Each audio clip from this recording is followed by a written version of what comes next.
Assalamualaikum warahmatullahi wabarakatuh. Alhamdulillahirrabbilalamin. Wassalatu wassalamu ala asrafil mursalin Sayyidina Muhammad wa ala alihi wa sahbihi ajma'in. Allahumma salli ala Sayyidina Muhammad wa ala ali Sayyidina Muhammad. Puji syukur kehadirat Allah Subhanahu wa taala, kembali kita berjumpa di Tadarus Pikiran. Malam hari ini sudah memasuki seri yang ke-21. Semoga Anda semua dalam keadaan sehat walafiat dan diberkahi selama menjalankan ibadah puasa Ramadan. Insyaallah beberapa hari lagi kita akan memasuki Idul Fitri. Ya, kepada anda yang belum memberikan anaknya baju lebaran, mumpung masih berbuka toko, silakan Anda membelikan anak-anaknya untuk baju lebaran. Tidak lupa saya mengingatkan kembali kepada Anda bahwa apapun menu berbuka Anda, tetaplah selalu meminum Asel, karena Asel adalah produk Kabupaten Lombok Timur. Kemudian bagi Anda yang mau mencari sensasi berbuka di luar rumah bersama keluarga Anda, jadi di Mas Bage, tepatnya di dekat Pasar Umum Mas Bage, telah tersedia restoran Lumbung Ta, menyediakan berbagai varian menu berbuka maupun santap sahur, mulai dari ikan bakar, ayam goreng, ayam bakar, bebek presto, dan lain-lain. Yang belum dapat bikin umbul ucapan?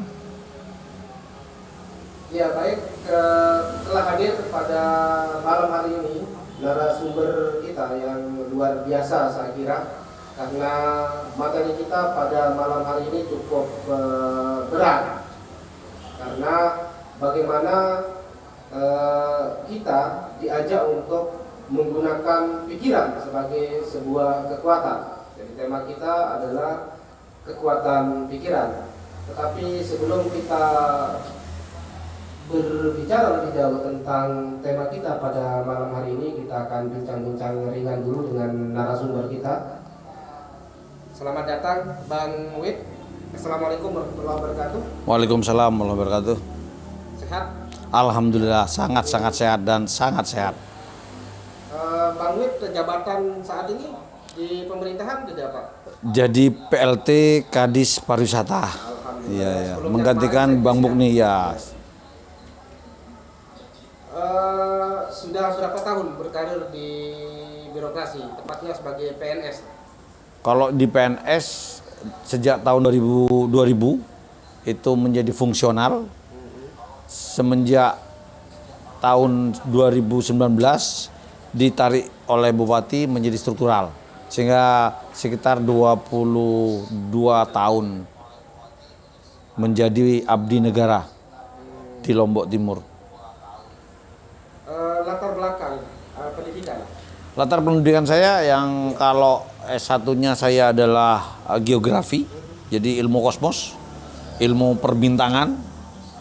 Terus S2-nya di administrasi pendidikan di Unram, dan juga ada beberapa ilmu praktisi yang saya tekuni di luar ilmu tadi, yaitu saya pernah ikut kursus atau ikut pelatihan hipnotis dasar, master hipnotis, sekarang sudah master, hipnoterapinya sampai kepada certified instruktur hipnotis. Jadi saya adalah pemegang sah untuk instruktur hipnotis. Di Lombok atau di Indonesia? Oh, di Indonesia. Iya. Itu ada asosiasinya? Ada asosiasinya, ada perkumpulannya.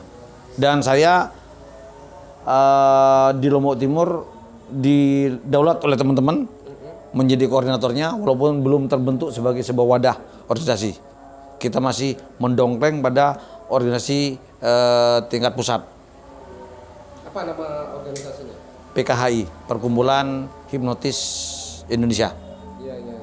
Saya kira menarik untuk kita berbicara tentang hipnotis ini, tapi nantilah kita di sesi di apa namanya, setelah kita mengulas sedikit profilnya Bang Wid. Jadi informasi dari tim kami bahwa Bang Wid ini juga selain sebagai birokrat juga seorang pengusaha. Ya alhamdulillah. Iya. Saya sebelum di ASN itu adalah karyawan Citibank di kad kreditnya. Setelah saya masuk ASN, ternyata masuk ASN itu makmur. Waktu saya masih di swasta itu, yang idaman saya adalah tidur siang. Dan itu tidak bisa saya dapatkan. Setelah saya jadi PNS, ternyata bisa tidur siang. Jadi menganggap bahwa tidur siang adalah kriteria orang makmur. Sehingga saya bisa tidur siang. Nah setelah itu, karena di PNS itu banyak waktu terbuang, maka saya memanfaatkan untuk potensi yang ada itu saya pakai untuk usaha. Itu tidur siangnya karena waktu itu masih 6 hari kerja ya? Sekarang yang Waktu fungsional jadi guru, kita hanya sampai jam setengah 1. Fungsional ya? Iya, begitu jam 2 nyampe rumah, ya udah. Nah, karena berpikir saya adalah orang perantau dari Jawa ya, yang ditugaskan di Lombok, saya harus punya nilai lebih. Makanya saya kalau pas waktu lunggang, saya mencoba mengasah keterampilan dengan sablon, stempel, plat nomor, foto. Waktu itu belum ada orang shooting video, saya sudah shooting video saat itu.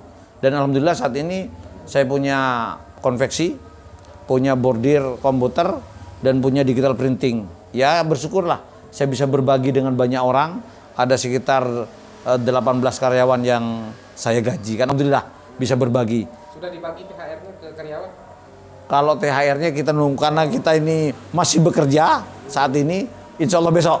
Karena dia masuk terakhir ya besok insya Allah terakhir. Dan saya orang yang sangat patuh terhadap hukum.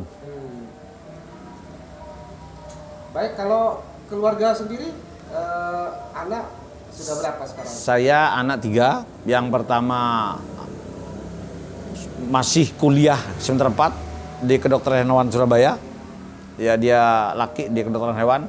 Mudah-mudahan dia jadi peternak yang sukses di Lombok Timur. Karena kan sekarang masih impor daging kan. Yang kedua mondok, dan yang ketiga masih kelas 3. Istri saya asli orang Sasak, sehingga pastikan bahwa saya sudah tidak mungkin pulang lagi ke Jawa dan akan mengabdikan terhadap Lombok Timur. Sudah melupakan untuk jadi apa? Tidak melupakan sih, tapi untuk menetap sudah pasti di sini, dan insya Allah akan mati di sini, gitu loh. Baik, nah kita akan mencoba mengupas tema kita, Bang Wid. Jadi panggilannya Bang Wid ya? Ya. Ya. Biasa dipanggil Mas Wid. Oh, Mas Wid. Ya, karena mungkin orang Jawa di sini dipanggil Mas. Makanya biasa dipanggil Mas Wid. Ya, saya ingin sampaikan kepada keluarga besar Insan Cita bahwa Mas Widayat ini, atau yang akrab disapa Bang Wid, beliau ini adalah alumni Himpunan Mahasiswa Islam cabang Kupang. Ya. Cabang Kupang. Pernah juga di Batu? Enggak pernah di Batu. Sekarang aktif juga di Kami. Sangat aktif di Kami. Ya, sekarang juga beliau aktif di Kami Lombok Timur, termasuk banyak mensupport kegiatan-kegiatan adik-adik HMI. Alhamdulillah. Ya berkah dari usaha Iya. selama ini Bang. Makanya sekalian sponsor kalau belum mengucapkan, belum ada spanduk ucapannya, ayo Ya, nyetak di Banjarnegara. sorry. Iya penting itu. Dan pasti ada korting. Iya. Baik Bang Wid, bagaimana sebenarnya pikiran ini bisa menjadi kekuatan menurut Bang Wid sendiri? Pandangan Bang Wid. Jadi sebenarnya hidup ini dari pikiran. Jadi pikiran itu akan berpengaruh terhadap perilaku seseorang. Tindakan itu akan berpengaruh terhadap karakter. Pikiran akan berpengaruh terhadap perbuatan. Perbuatan akan berpengaruh terhadap tindakan. Tindakan berpengaruh terhadap karakter. Sehingga kalau ingin merubah karakter, maka rubahlah pikirannya. Sehingga pikiran ini 24 jam kita mengabdi kepada pikiran. Hanya tidur tanpa mimpi, kita tidak berpikir. Sehingga kita selalu melayani pikiran. 24 jam, lu bayangin. Tapi kan ada waktu kita tidur itu. Hanya tidur tanpa mimpi. Oh, gitu. Kalau bermimpi berarti sedang berpikir. Sedang berpikir, masih pikiran kita masih melayani itu. Bukannya kalau kita bermimpi itu misalnya dibawa ke mana, ke negara mana, itu dibawa sama jin atau roh kita sedang mengawang-awang gitu. Pikiran itu masih kita layani dalam bermimpi. Baik itu mimpi indah maupun biru, apalagi buruk kan begitu. Hanya tidur tanpa mimpi dan mati, kita berhenti melayani pikiran. Makanya akrablah dengan pikiran. Formatlah pikiran dengan well. Karena 24 jam itu kalau pikiran kita tidak diformat dengan well, maka kita akan menghasilkan tindakan yang kurang well juga, sehingga karakter kita pun akan kurang well jadinya. Baik, kalau kita kaitkan antara pikiran dan pendidikan, karena Bang Wid juga adalah seorang pendidik. Bagaimana pikiran ini dimulai tahapannya di dalam proses pendidikan? Kapan orang mulai berpikir? Saya pernah membaca sebuah buku. Pada kasus hipnoterapi, ada seorang mahasiswa semester 5 itu pada saat SMP, SMA dan kuliah dia baik-baik saja. Tapi menginjak semester 5 dia mulai berpenyakitan. Setiap jam setengah 4 dia kedinginan. Setiap jam setengah 4 dia kedinginan. Itu penyebabnya apa? Setelah kita terapi, setelah saya baca, setelah diterapi, ada namanya, kalau di hipnoterapi itu ada ilmu namanya angresi, jadi apa namanya, anrex. Jadi usianya diturunkan.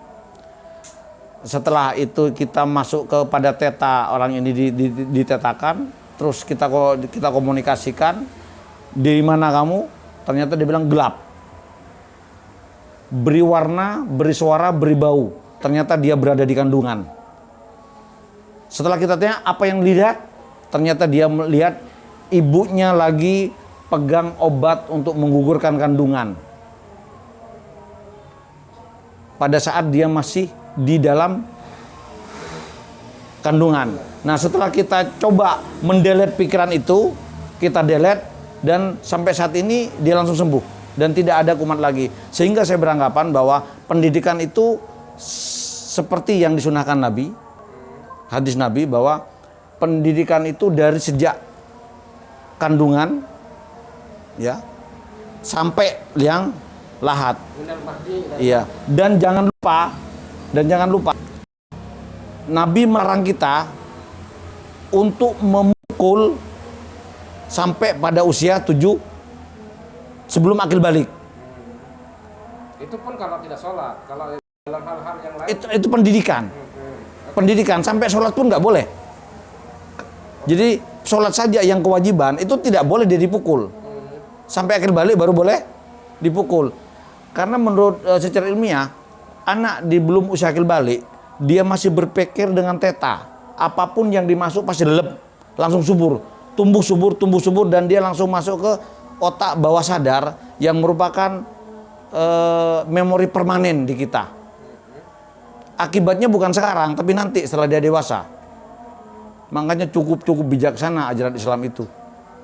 Tidak boleh memukul sampai usia akil balik. Saya kira itu. Jadi perlu dipedomani bahwa jangan membentak anak pada usia masih kecil. Jangan memberikan kata-kata kotor sejak kecil. Ya, contoh, jangan nakal. Ungkapan-ungkapan. Ya, ungkapan-ungkapan jangan dikenalkan dengan nakal. Jadilah kamu orang baik. Selama ini kan kita ingin menghindari, tapi yang kita hindari sering diucapkan. Jangan sakit. Coba kamu harus sembuh. Bedakan. Karena di otak ini nggak mampu membaca kata jangan. Logikanya begini, jangan buang sampah. Sembarangan. Jangan buang sampah di sini. Yang terjadi adalah di situ banyak sampah. Karena otak membaca buang sampah. Jangan noleh ke kiri. jangan tidak dibaca oleh otak. Yang terjadi adalah noleh ke kiri. Nah, ini yang perlu dipedomani. Tadi Bang Wid sempat menyebutkan bahwa perlu dilakukan proses pendeletan pikiran. Ya. Kenapa pikiran harus didelet? Bukan didelet, jadi ditata. Jadi kayak folder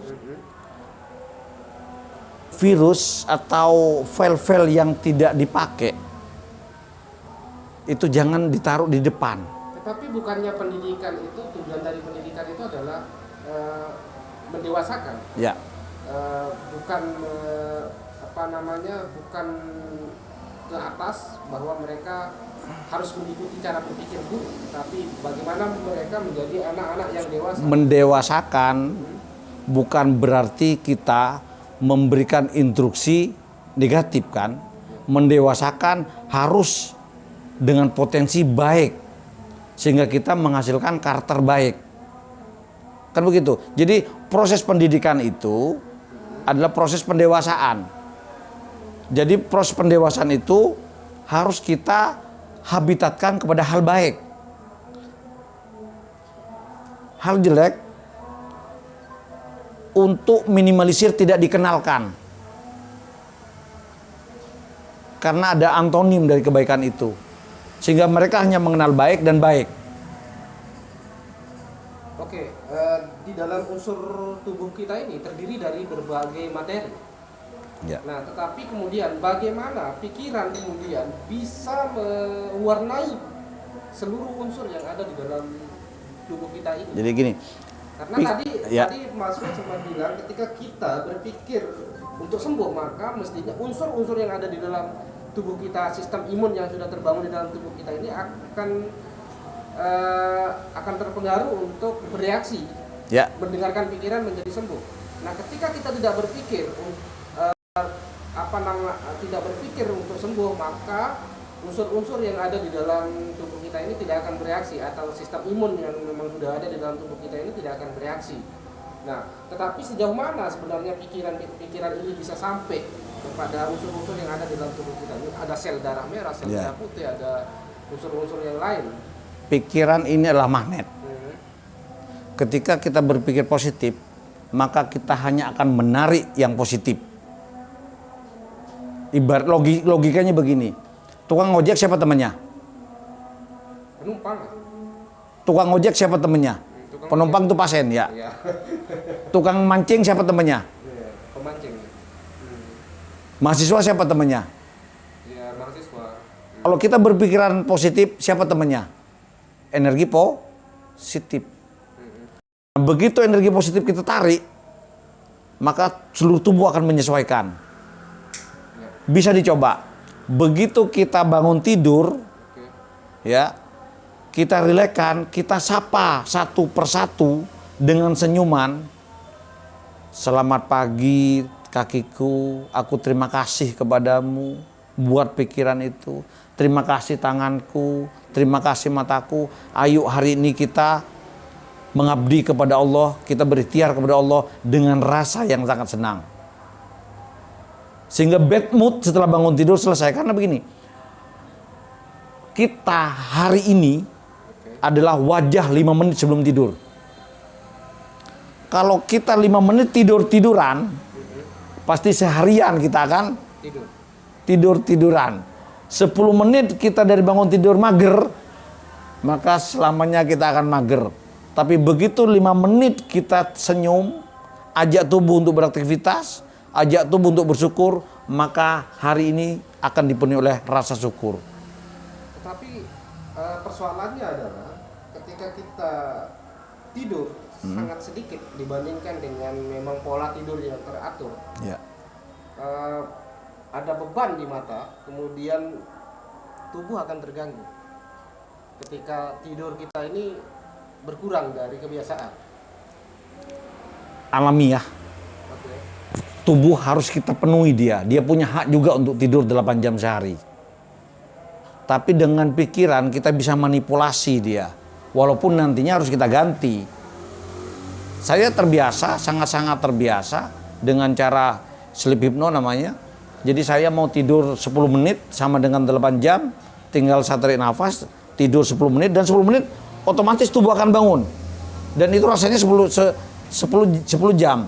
Tapi apakah kita tidak tidur lagi? Oh, tidak begitu. Karena tubuh juga nuntut untuk tidur, memenuhi haknya dia. Sehingga kalau ada teman-teman yang mungkin insomnia dan seterusnya, itu tidak perlu terjadi. Kenapa? Karena pikiran yang mengendalikan. Tubuh, bukan tubuh yang mengendalikan kita, tidak. Ya, sebenarnya saya akan mengarah ke sana. Kenapa Iya. orang mengalami kehilangan pikiran? Maksudnya?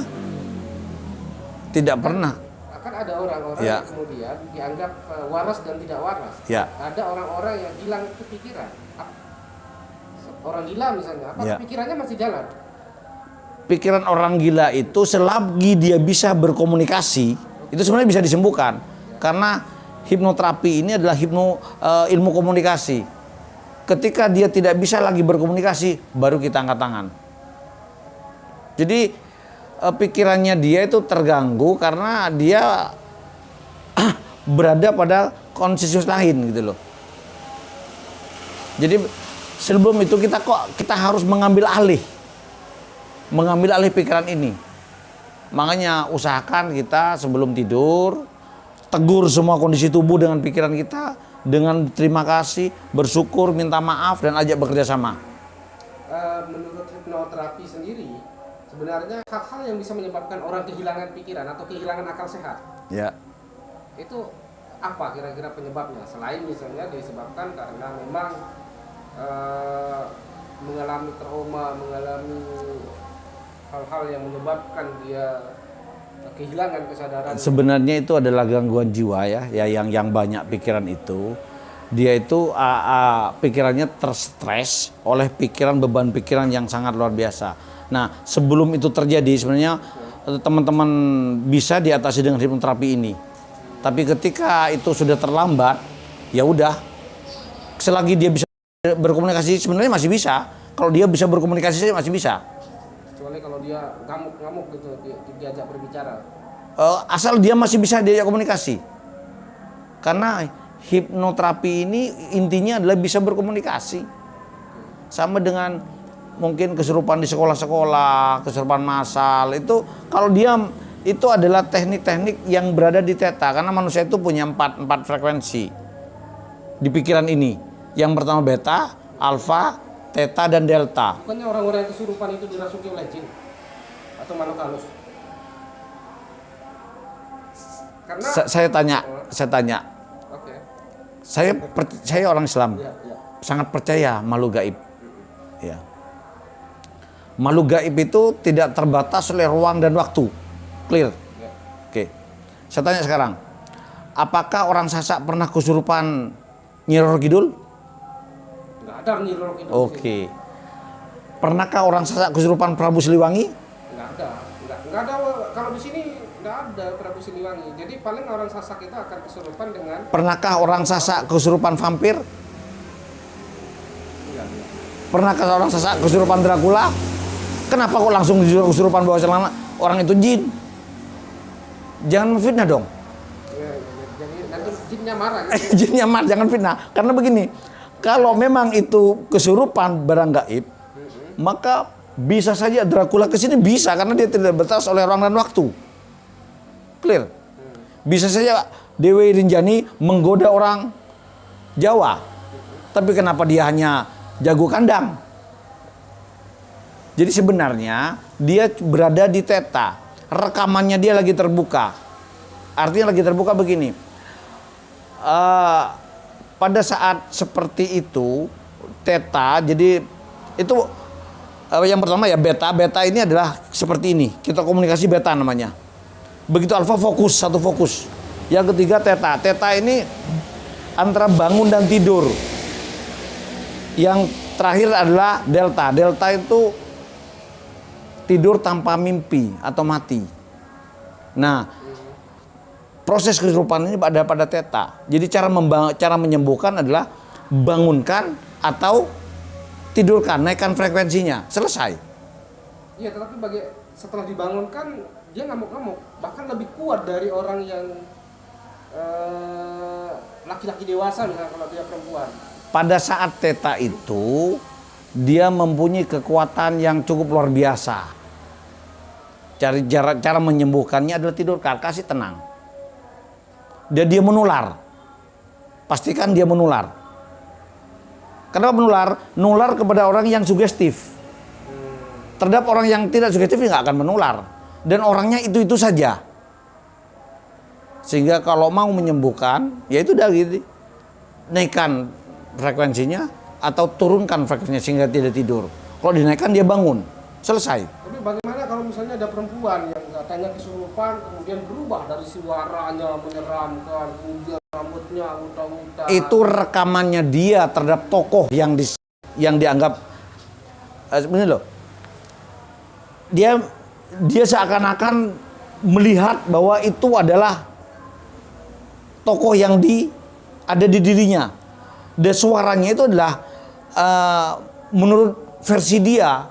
Kalau misalnya yang lain kesurupan hal yang sama, suaranya pasti beda karena masing-masing pikiran mempunyai versi yang berbeda kan? Kan begitu. Dan pastikan ingat bahwa orang kesurupan tuh orangnya itu saja. Orang yang sugestifnya tinggi. Sangat tidak masuk akal bagi saya tidak. Memang ada sih kesurupan jin ada, tetapi 1001. Sehingga kalau semua dianggap itu kesurupan jin, kasihan jin. Kita fitnah terus-terusan. Jadi ayo kita berpikir logik ya. Bahwa itu memorinya lagi terbuka dan ada di theta.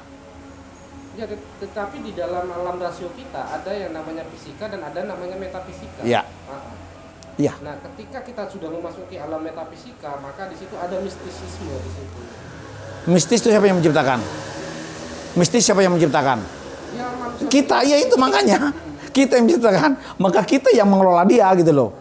Jangan lalu kita menakut-nakuti dengan mistis itu, kita kelola dia. Jangan dibuat orang ketakutan karena mistis. Contohnya begini. Pikiran kita sudah terkadang terpatron, terpola. Saya tanya sekarang, Bang Joing, pocong bajunya warna apa? Nah, kalau saya karena nggak pernah ketemu sama pocong, jadi Ya, saya nggak tahu. Biasanya kalau yang ada di film-film hantu, film horor itu warna putih. warna Oke. putih. Terus munculnya malam apa? Malam Jumat. Selesai. Ya. Karena sudah terpatron. Tapi bagaimana kalau dia muncul malam Rabu? Nah itu makanya. Jadi saya bisa, kita bisa semua bisa, bukan cuma saya, menciptakan pocong berwarna merah dan munculnya malam Minggu. Kaget kan? Ya. Gimana caranya? Saya nggak kaget kalau dia ada. Berarti kan yang dia baru dari kafe atau mana gitu kan. Makanya bagaimana caranya memunculkan pocong itu? Oke? Biasanya munculnya di mana? Katanya di kuburan, Pak. Udah selesai kan terpatron, apa lagi? Di kuburan? Oh, di tempat-tempat yang serem. Di tempat serem, di pohon besar. Ya. Oke, kita ciptakan di pohon besar. Caranya begini. Kalau ada pohon asem, jangan diganggu. Karena dia belief sistemnya sudah seperti itu. Jangan diganggu belief sistemnya. Bang Joing kasih tahu sama asal perempuan lo ya, ibu-ibu. Karena ibu-abu adalah penggosip yang paling baik. Kan gitu kan. Tadi malam aku lihat pocong berbaju merah malam Minggu. Oke. Biarkan nanti energi ini masuk ke pikirannya dan biarkan ibu ini yang mengembangkan energi di kampung itu. Oke. Biarkan energi ini sebulan. Begitu sudah redup, munculkan kembali. Aku lihat tadi malam lagi, malam Minggu. Baju merah lagi. Nah, 3 bulan apa yang terjadi? Salah satu penduduk akan melihat pocong berbaju merah malam Minggu. Karena sudah ada di pikirannya, sudah ada memorinya. Begitulah cara energi bekerja. Iya, tetapi itu artinya bahwa kita tidak meyakini keberadaan meyakini, tetapi kan alamnya berbeda. Kita barang nyata masuk ke benda gaib memerlukan energi yang luar biasa, nyawa taruhannya. Sehingga kalau tidak ada kaitannya untuk apa? Sama dengan teman-teman yang di gaib, masuk ke daerah yang nyata, itu energi luar biasa dia korbankan. Kalau kebutuhannya untuk apa? Untuk apa dia seperti itu? Bagaimana dengan orang-orang yang ini kena teluh atau kena seher yang katanya kiriman dari laut mana? Ya. Ini menarik ini. Ini sangat menarik ini. Santet misalnya kan? Ya, santet. Ada Jadi seher, ada santet. di ruangan ini saya tantang, saya akan tantang santet. Oke. Ya, saya tantang santet. Menarik kan? Saya tantang orang yang pintar santet. Ya. Ya. Artinya saya tantang seperti ini. Saya itu di rumah ada usaha kan? Ada usaha pengiriman barang. Daripada dia ngirim barang kecil-kecil, nggak dibayar hanya dengan telur, kirimkan barang saya ke Sumbawa. Sehingga saya tidak lagi menggunakan jasa pos, tidak lagi menggunakan jasa JNE, tidak lagi menggunakan jasa TNT. Kalau memang santet itu ada. Jadi saya tantang teman-teman yang bisa nyantet, saya punya barang di rumah, ayo kirimkan. Daripada dia dapat orderan sebulan sekali, di rumah setiap hari. Ya, santet ini kan dia kirimkan ini. Dia kan kirim barang. Iya, daripada ke perut, kirimkan barang saya ke Sumbawa, ke Flores. Karena saya ngirim konveksi ke Flores. Ada juga yang mengirim masuk halus katanya. Makanya daripada yang begitu kan sudah ada. Itu deh, santet itu ada dua, ya. Jadi ada santet yang memang benar santet. Yang kedua, santet yang memang trik. Kapan-kapan Mas Coing dengan teman-teman saya ajarkan bagaimana telur bisa saya masukkan jarum, rambut, ya, dan benda-benda sama dengan kelapa muda, di dalamnya berisi sirup, berisi uang dan seterusnya. Itu kan trik. Nanti saya ajarin bagaimana caranya itu. Ada santet yang memang benar-benar saya ini masih sumir kalau ini. Karena sama dengan teman-teman yang jimik yang pernah masih ingat dengan Kampung Penari? Dimana? Misteri Kampung Penari? Adik-adik pernah dengar? Pernah. Misteri Kampung Penari? Kalau saya nggak pernah. Karena Ketinggalan zaman. Nah, gimmick Kampung Penari ini diciptakan gimmick di Banyuwangi. Yang barangnya tidak ada, tetapi orang rame di situ. Itulah hebatnya orang Banyuwangi menciptakan gimmick. Karena pariwisata memang harus dengan gimmick. Nah, Lombok ini bukan saya bilang tidak, dia masih Lombok memang. Kalau di Jawa gimmick sudah terbiasa. Contohnya ada namanya Candi Prambanan. Candi Prambanan itu jumlahnya 999, oke? Diciptakan dalam waktu semalam. Ayam berkokok. Roro Jongki Roro Jonggrang. Iya, ayam berkokok bubar. Percaya? Nggak percaya. Sudah bohong kan? Berarti bohong kan? Ya. Tapi kebohongan itu dimasifkan dengan ada tulisan. Buku, laku nggak bukunya? Itu hikayat. Legenda. Ya. Yang tidak ditanggung jawab karena anonim. Tapi laku nggak bukunya? Ya, laku. Dibuat. Kenapa diajarkan di sekolah-sekolah? Dibuat tarian. Dan kenapa diajarkan di sekolah? Legenda, di situ diajarkan legenda, tidak salah, legenda. Oh, iya. Legenda itu adalah salah satu cerita rakyat yang tidak perlu diuji kebenarannya, dipertanyakan kebenarannya. Noh, sudah dia takut kok untuk diuji kebenarannya, ngapain kita percaya? Nah, di Lombok sama, di Lombok ada namanya cerita Dewi apa namanya? Bukan. Yang di Lombok Tengah. Mandalika. Iya. Mandalika. Mati jadi cacing. Oke? Oke. Bener? Apakah cuma di sini cacingnya? Itu legenda. Legenda. Tapi seandainya dulu Sudah ada. di Flores juga ada, bener. Di Maluku juga ada. Coba seandainya gimmick itu dikembangkan dulu sebelum dia mati, Mandalika itu mampir dulu di Sambelie, di Sugian.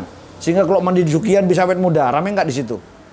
Iya, mestinya diciptakan seperti itu. Nah, gimmick itu harus. Nah, gimmick itu harus. Sebelum dia meninggal, dia disembalun dulu. Menerima Prabu Siliwangi misalnya. Sehingga kalau ngopi di situ bisa perkasa. Laku ndak kopi sembalun. Nah, gimmick itu kreasi gimmick itu tidak ada di sini. Nah, sebenarnya banyak yang bisa dijimikkan di sini. Contohnya seperti kaki Gajah Mada yang Sembalun. Bener nggak dia ke Sembalun Gajah Mada? Sumir. Hanya ada di dalam catatan. Kenapa tidak buat gimmick bahwa Gajah Mada datang ke Sembalun hanya untuk ngopi? Sehingga dia sakti palapa di Jawa karena kopi Sembalun. Karena zaman itu belum ditanam kopi. Bisa dulu juga nggak mungkin ada juga di Jawa seperti itu. Kita kembali kepada tema kita. Sekarang bagaimana pikiran mampu memanipulasi masa depan? Saya bilang tadi, Allah sesuai dengan persangka hambanya. Itu berarti sudah otomatis kita diberi kekuasaan yang maha dahsyat ini. Kita berpersangka ini ya itu dah. Ini kan independen sekali kita. Sehingga kita bisa merekayasa pikiran kita dengan cara well format itu. Orang sukses adalah orang yang dulunya bermimpi. Pesawat terbang itu diciptakan oleh mimpi pikiran. Itu kan bermimpi bukan pikiran berarti.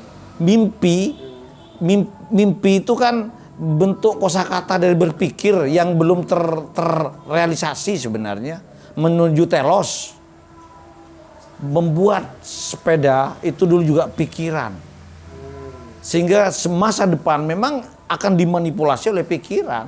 Diciptakan oleh pikiran masa kini. Berarti kalau mau melahirkan orang-orang hebat adalah melatih mereka berpikir. Melatih sangat berpikir, harus itu. Jangan-jangan berarti selama di dunia pendidikan kita ini masih dalam melatih berpikir. Dengan Merdeka Belajar. Mudah-mudahan konsep berpikir itu mulai ditanamkan sehingga tidak lagi pendidikan itu hanya berada di meja-meja yang rapi, karena kakek saya juga seperti itu, bapak saya juga yang disebut sekolah itu adalah bangku yang rapi dengan guru yang berdiri di depan. Saya pun seperti itu, anak saya seperti itu.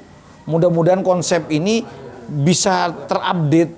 Contohnya HP ini dalam waktu 5 menit ada nggak update HP? Ada.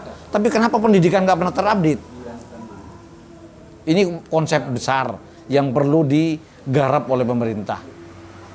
Oke, bagaimana pikiran ini diterapkan di dalam sebuah manajemen? Artinya kemerdekaan berpikir. Karena Bang Wit ini sebagai seorang top leader nih, birokrasi. Kalau dikaitkan dengan manajemen, pola kepemimpinan.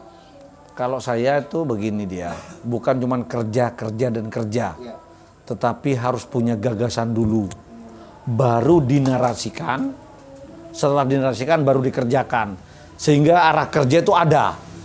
Dan saya juga memberikan kebebasan kepada teman-teman untuk beride, untuk bergagasan, dan tolong dinarasikan, dan eksekusinya baru dieksekusi. Dan saya pastikan bahwa kami bekerja bersama-sama. Jadi dinas yang punya ide, bukan kepala dinasnya, bukan kabitnya, tetapi adalah dinas yang punya ide. Bapak berikan nggak ruang bagi karyawan, staf? Saya sangat beri ruang, sangat beri ruang. Makanya saya katakan bahwa setiap tempat adalah destinasi. Ya, setiap tempat adalah destinasi. Setiap OPD adalah dinas pariwisata. Setiap orang adalah tamu. Dan setiap orang adalah influencer. Sehingga jangan salahkan nanti kalau teman-teman di Spar itu bajunya ada tim benuhnya, ada sembalunnya, ada tete batunya, karena dia adalah influencer. Dan saya juga berharap nanti OPD semua itu membranding semua mobil dinasnya dengan tempat wisata di Lombok Timur. Begitu juga di sekolah, OPD, dinas-dinas atau kantor yang ada di Lombok Timur, dia harus memajang satu gambar wisata di kantornya. Termasuk di selfie, termasuk di yayasan ini, adalah satu mungkin semacam banner, sehingga begitu ada tamu, dia tahu, oh tim benuh, Oh, Sugian. Oh, berarti itu nanti tugasnya Bajang Edar untuk mencetakkan banner. Ya tidak sih, mudah-mudahan ke situ sih. Saya pengusaha, tetapi dalam hal ini saya pisahkan antara pengusaha dan dinas gitu loh. Tapi kalau ke rumah ya rezeki kan gitu aja. Oke, tadi kan kita sudah Bang Wid sudah menjelaskan tentang bagaimana pikiran memanipulasi Ya. masa depan. Nah sekarang bagaimana pikiran mempengaruhi tindakan? Saya bilang tadi, kalau ingin tindakan, maka merubah tindakan, rubah pikirannya. Tapi bagaimana merubah pikiran? Ya gampang sih, kan kita ini pengendali kita aja, kita yang dikendalikan. Kita yang mengendalikan. Contohnya, saya mau ambil air, ya udah nggak usah. Saya hanya mau ambil kopi, kan selesai. Berarti intinya adalah sugesti. Bukan sugesti, jadi pikiran yang dirubah dulu, karena pikiran ini adalah supir segalanya. Begitu pikiran, baru dia akan diarahkan kepada responsif gitu loh. Bagaimana pikiran kita mempengaruhi pikiran orang lain atau mensugesti orang lain? Sangat bisa. Oh, Iya. seperti apa contohnya? Semua itu harus dengan pre-talk. Ngobrol dulu. Ngobrol dulu. Iya. Samakan frekuensinya, samakan. Setelah sama frekuensinya, baru kita masuk ke bawah sadarnya, baru kita bisa mengendalikan. Tapi tetap dia punya kendali. Dia tetap punya kendali. Kita cuma mengarahkan saja. Kalau dia nggak mau ya dia tolak. Jadi bukan kita 100% tidak. Memang sudah ada di memorinya. Contohnya, kalau orang jilbaber, kita suruh dia buka baju, dia nggak akan mau. Karena dia tidak sama, menurut dia melawan norma gitu loh. Tapi kalau dia memang orang yang pangki, ya udah suruh buka sedikit, telanjang semua bisa dia. Karena di otaknya sudah memang ada file seperti itu. Jadi tidak benar kalau di TV-TV itu bahwa kita mengendalikan 100%, tidak. Berarti kan dipengaruhi moralitas dong. Moralitas terhadap orang itu. Oh, gitu. Ya. Moralitas terhadap orang itu, karena orang yang terhipnotis itu masih punya kendali diri, tidak menyerahkan 100%, tidak. Kalau di TV itu sudah bullshit. Sudah disetting. Ya, jadi bagaimana kita menggunakan hipnotis untuk sebagai alat untuk hipnoterapi? Memang dasar dari hipnoterapi adalah hipnotis. Gitu ya? Sebenarnya hipnotis. Jadi makanya saya mau memberikan pemahaman bahwa kepada teman-teman, patron yang ada itu coba kita keluar, baca, cari informasi yang benar. Karena patron yang salah menjadi sistem belief masalahnya. Contohnya, ketika kita, misalnya begini, ada satu cerita, ini Mas Coeng datang ke rumah, bawa nasi goreng, ya. Terus kita mau makan, kebetulan saya baru epicentrum, datang ke epicentrum, kebetulan saya bawa tas, piringnya kotor, kebetulan saya baru beli celana dalam nih, masih baru, tulisannya epicentrum, harganya 350.000, terus piring itu saya lap dengan menggunakan celana dalam. Baru saya masukkan nasi goreng tadi, mau nggak dimakan? Nggak sama, kalau saya lihat. Saya lihat, tapi di celana dalam itu masih ada. Celana dalam itu masih ada. Harga 350 epicentrum, masih baru kan? Terus saya lap dengan menggunakan itu piringnya. Terus saya tuangkan nasi goreng, mau nggak dimakan? Nggak mau. Nah kan itu sudah terpatron namanya, bahwa celana dalam adalah kotor. Bagaimana harganya jika saya beli lap yang hanya 5.000, yang masih baru juga, saya lap dia, makan enggak? Makan. Kenapa menghargai lap yang 5.000 ketimbang celana dalam yang 150.000? Itu bukan rumah makan. Bukan, celana dalamnya ini saya beli di situ, sementara lap saya beli di pinggir jalan. Karena Mas Coeng sudah otaknya terganggu dengan celana dalam itu kotor, kecuali celana dalam itu saya ambil di jemuran. Kalau saya tidak menganggap celana dalam itu kotor. Sesuatu Di otaknya. bayangkan gitu. Iya, terus karena pikiran kita kecuali tadi saya ngambil celana dalam itu dari jemuran atau setrikaan. Baru kita nolak. dibuat lap. Kalau masih baru ada apa dengan celana dalam yang masih baru? Kan sama dengan lap dia kan. Lap itu diciptakan dari kain sisa. Oke, sepakat? Celana dalam dari kain utama. Kenapa kain sisa bukan kain utama? Karena pikiran kita sudah terpatron. Atau lagi, saya contoh, ada orang datang pakai tatoan, anting-anting, sobek-sobek celananya, datang mau ngasih uang, mau ndak? Bingung, ndak mau. Jangan sampai uangnya kemana-kemana, oke? Sekarang pada saat yang sama, datang orang pakaian haji, sorban, mau ketemu, wudu dulu, terus mau pinjam uang. Ya kan? Ya saya tanya Iya sudah ngobrol, Anda dari mana sudah ngobrol? Saya kekurangan uang Pak, ini saya mau pinjam dulu barang-barang 5 juta. Oh Bapak kosannya di mana? Nanti santer. No, mau ditipu diantar uangnya. Karena kita sudah terpatron bahwa haji itu baik, pakaiannya haji baik. Kalau guru saya ya saya kasih. Bukan, ini baru kenal semua. Baru kenal. Iya, kalau itu pakai tato, wah jelek karena lihat di TV. Sejak kecil kita sudah diajarin kayak gitu. Tapi kalau dia bawa uang banyak kita terima sih. Pasti masih jangan-jangan nanti polisi datang setelah itu kan begitu. Ini pikiran masih akan bercabang kemana-mana. Tapi begitu datang Pak Haji tadi, begitu mau ketemu wudhu dulu. Itu kan tanpa orang-orang yang tanpa interaksi untuk melihat apakah dia orang ini baik apa buruk itu juga kan dari pola komunikasi yang kita bangun.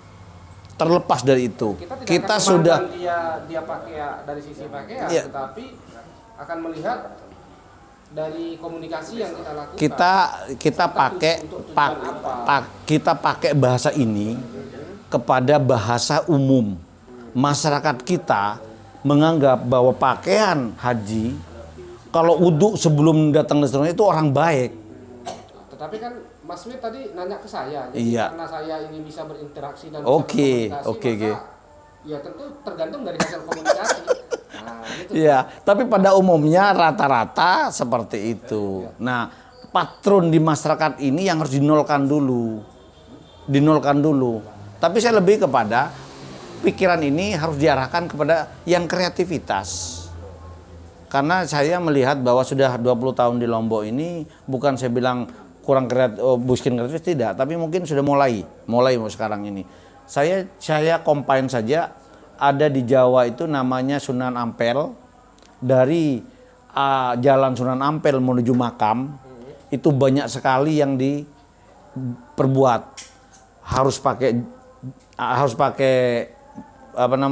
jilbab, terus yang dijual tasbih dan seterusnya, dari kaki sampai ujung sepatu dijual semua. Nah, kita combine kepada di sini ada namanya wisata religi makam pahlawan. Yang dijual apa? Tidak lebih dari gelas kemasan, saset kopi, rokok dan seterusnya. Kenapa tidak ada kreativitas dari adik-adik mahasiswa, dari UMKM untuk mencoba menawarkan kenang-kenangan yang ada di situ? Mas Coing, kita bangga dengan Teteh Batu yang merupakan wisata tingkat dunia, tapi setelah selesai dari Teteh Batu, ada nggak kenangan yang bisa kita beli?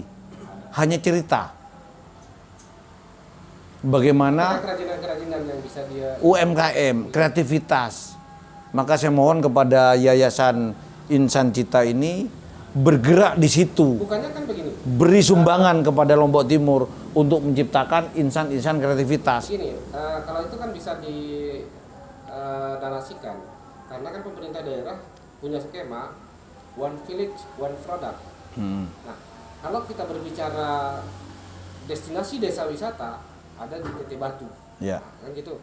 Kalau berbicara kerajinan atau oleh-oleh dari kerajinan, maka akan ke Loyok. Nah, kalau berbicara kain tenun, kan sudah ada Pringgeselo. Ya. Nah kan ini akan membuat pariwisata ini akan indah ketika destinasi ini bisa berjalan atau paket turnya itu bisa berjalan. Saya lebih berpikir kepada diversifikasi. Ya, saya lebih berpikir kepada diversifikasi. Kita banyak kekuatan anak muda, kreativitasnya sangat tinggi semua. Sembalun itu rame setiap hari, tetapi belum ditangkap sebagai sebuah kekuatan ekonomi. Jadi pikiran harus ke situ. Tetapi hanya ditangkap sebagai sebuah mass tourism yang begitu orang datang banyak langsung tepuk tangan. Sementara pulang-pulang buang sampah. Sampahnya menumpuk di situ.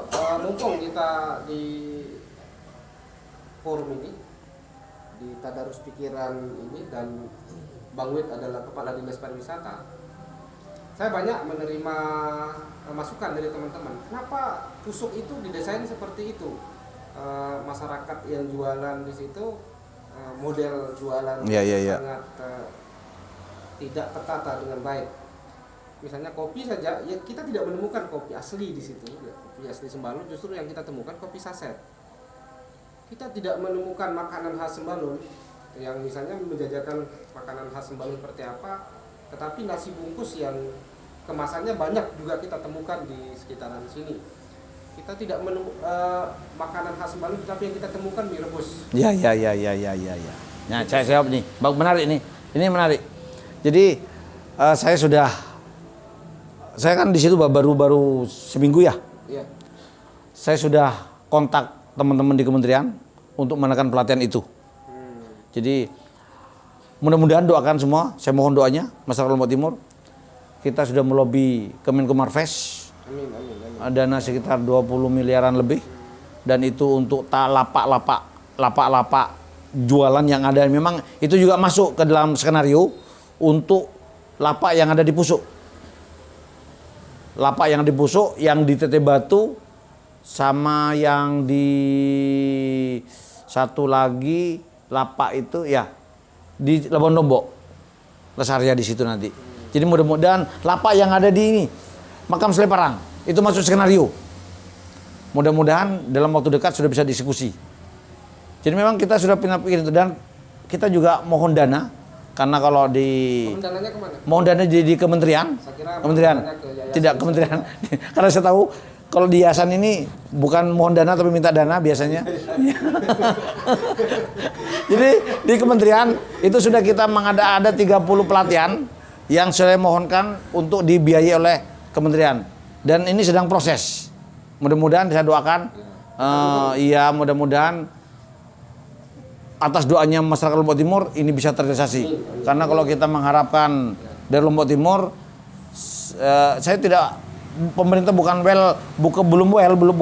saya ngomong bukan tapi memang Lombok Timur banyak didera oleh beberapa bencana. Yang pertama gempa, energi habis untuk merehabilitasi gempa. Yang kedua COVID, kita belum selesai juga gitu loh, sehingga suntikan dana yang diperlukan ya hanya dari pusat sebagai destinasi prioritas pendukung Mandalika.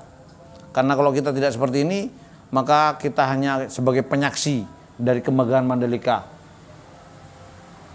bukan pemain sebagai kemegahan Mandalika. Baik, saya ingatkan, Pak. Jadi tadi kan mintanya 30 menit. Ya. Ini sudah 53 menit. Oh iya. Jadi Iya. kita tanpa buka sesi pertanyaan, langsung ke closing saja. Karena tadi mintanya 30 menit, saya juga harus balik lagi ke acara. Saya juga ada acara masalahnya. Oke, iya. Banyak kegiatan yang perlu saya selesaikan juga. Ya, closing statementnya bahwa pikiran adalah magnet. Jadikan magnet baik, sehingga hanya yang baik saja yang datang ke kita. Itu aja mungkin.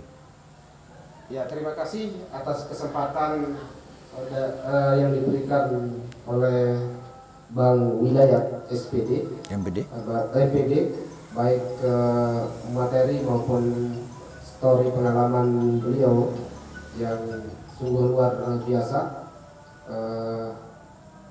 Jadi dengan kekuatan pikiran kita bisa merubah dunia. Ya. Kira-kira itulah materi kita pada malam hari ini.